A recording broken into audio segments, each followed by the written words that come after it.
അനുഗ്രഹിക്കാൻ വേണ്ടി നമ്മൾ ഭക്തിനിർഭരമായ പ്രദക്ഷിണം നടത്തുകയാണ്. നമ്മൾ സാമൂഹികമെന്ന് നമ്മൾ അടയാളപ്പെടുത്തി വെച്ചത് നമ്മുടെ ആത്മീക ജീവിതത്തിൻ്റെ ഭാഗമല്ലേ പ്രിയമുള്ളവരെയും?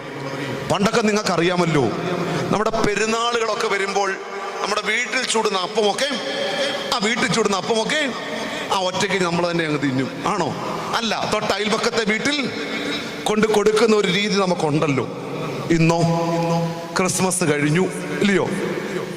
എത്ര വീട്ടിൽ ചൂടുന്ന അപ്പം തൊട്ട് അയൽപക്കത്തെ അക്രൈസ്തവന്റെ വീട്ടിൽ നമ്മൾ കൊണ്ട് കൊടുത്തു. അല്ലെ, അവിടുന്ന് തിരിച്ച് ഇങ്ങോട്ട് കിട്ടിയിട്ട് എത്ര നാളുകളായി?